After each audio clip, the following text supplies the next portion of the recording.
and welcome back to BUZ Banter. I'm Mo. And I'm Sam. And we come to you today with a twin review. Tomb Raider and Metal Gear Rising Revengence. Is Revengence actually a word now? No, it's still not a word. Good.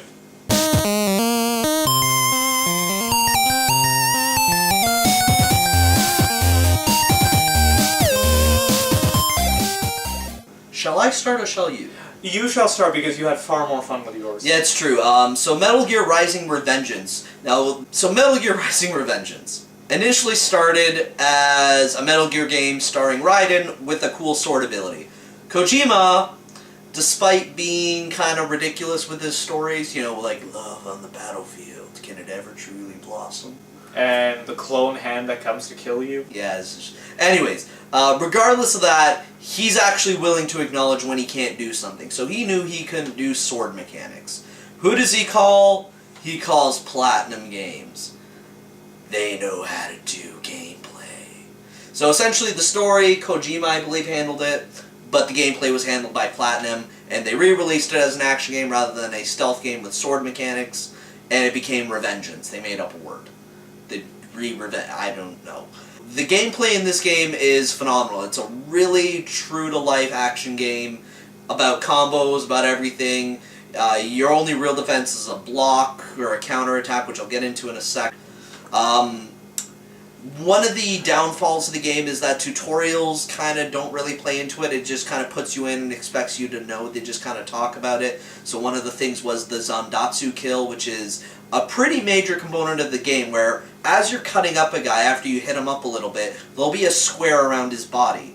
And you have to hit that in a certain way, and his spine will appear. You have to then press B to grab it, crush it in your hand, and it will heal you and fill your energy up back to full. Because every time you do blade mode, it takes up energy.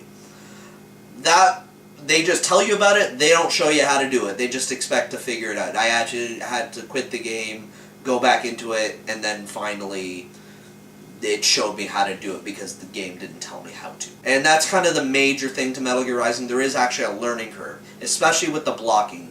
This is a very challenging game if you're not used to action games and you haven't figured out that block ability. Yeah, you can kind of like do that block ability to kind of break the game a little bit, but you end up just having a major amount of fun, and the soundtrack when you're in the boss battles is absolutely amazing.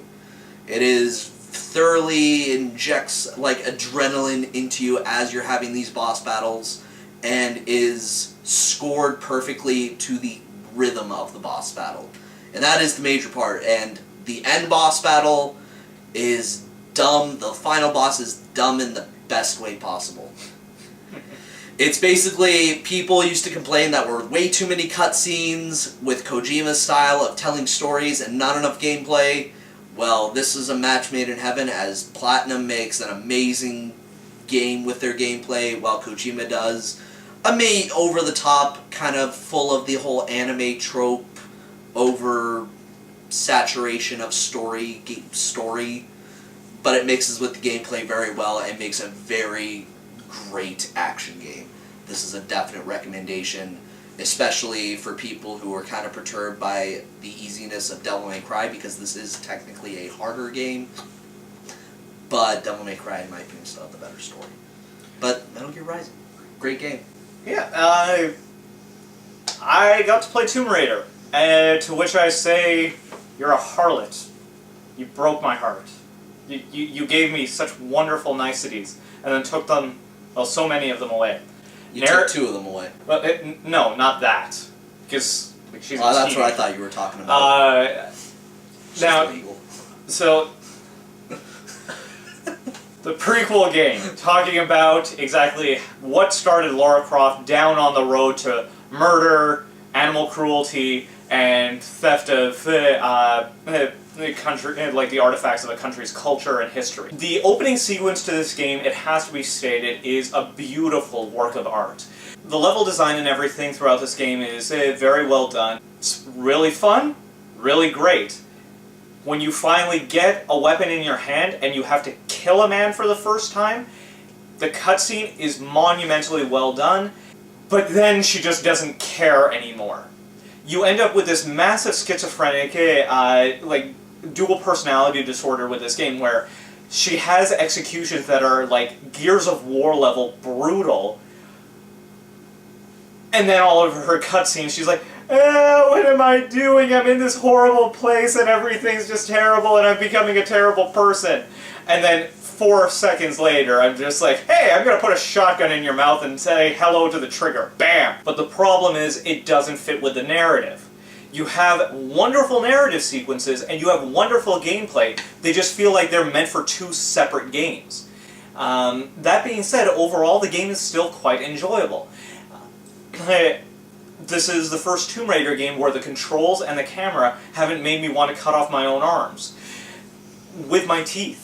I'm looking forward to the next Tomb Raider games simply because I want to see what they're doing now that Lara Croft has an actual character arc. I want to see exactly where they take that, what they're going to do with it.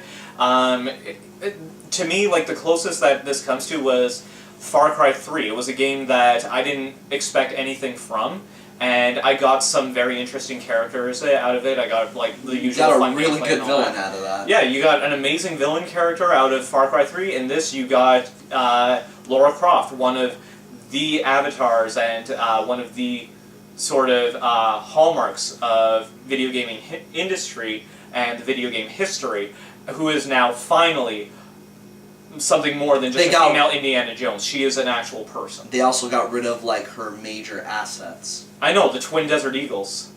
Yeah, sure. The Twin Desert Eagles. Yeah. But, yeah, both great games, both worth the price, both you should pick up. And it's Blade mode.